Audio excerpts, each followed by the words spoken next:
लेते सदगुरु का दोहैया नैया पार हो गई। अरे जवन तनवा पापी घूमे संसार में, जवन तनवा परवा घूमे संसार में, जवन पापी तनवा घूमे संसार में।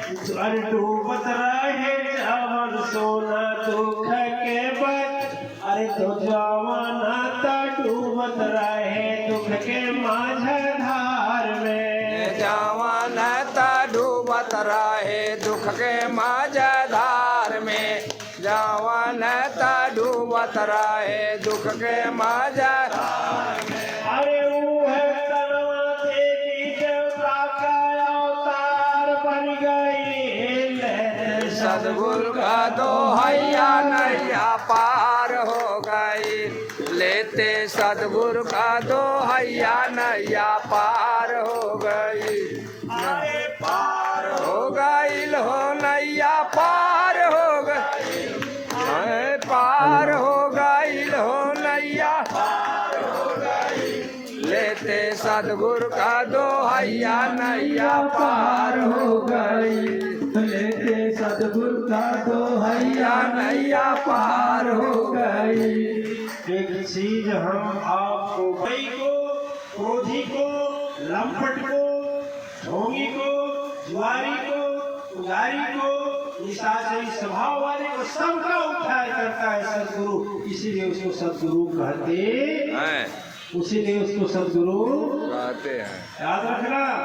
लेकिन मंदिर में बैठा हुआ हो, चाहे साक्षात हो, बोलेगा कुछ नहीं, क्या कर्म है मुझे से बोलो, उससे कोई ठिकाना है, और उससे यदि प्यार है तो तुझको सदगुरु चरण में जाना है। जो किया अहंकार अपने मन में सदगुरु नहीं बनाता है, यह तन को छोड़ते समय वह तड़प मर जाता है। तो पूर्णिमा की यह बात सोचिए। और सदगुरु इतना बड़ा पाप मूलक है, इसीलिए उसको कार्यक्रम कहा जाता है। शास्त्रों का वर्णन अभी किए हैं, शास्त्रों में एक वर्णन आता है बालाचार्य वैश्वानंद जी महाराज, वो बताए हैं अजामिल नाम का एक अजामिल कहानी आप लोग सुने होंगे, बच्चे की जुबान पर है। अजामिल नाम का बहुत ही निर्मल था,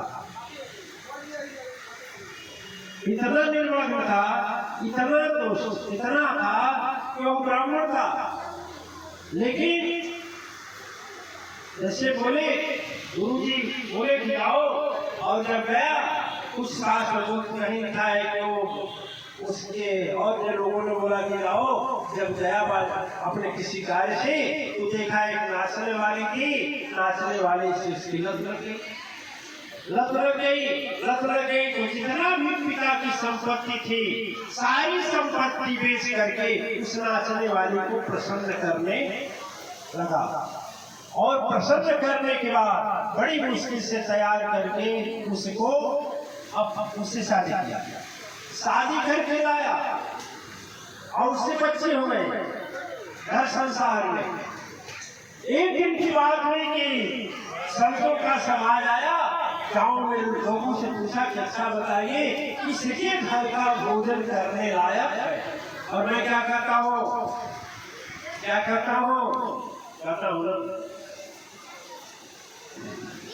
जिस दरवाजे पर भावन हो उस दर पर जाना ना चाहिए।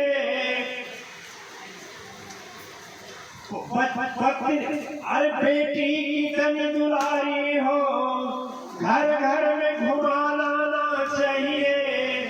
माता भले माता हो बच्चे को साथ छोड़ना ना चाहिए। इतना समय पर स्थिति हो पर सदगुरु की निंदा करना ना चाहिए। जहाँ पर भाव मिले नहीं उसका साथ कदापि करना ना चाहिए। और जिस घर जीभ पर माँ का नाम न हो उसका छुआ खाना चाहिए। जिस जीभ पे माँ का नाम न हो उसका छुआ खाना ना चाहिए, उसका छुआ खाना ना चाहिए, उसका छुआ खाना ना चाहिए, जिस जीभ पे माँ का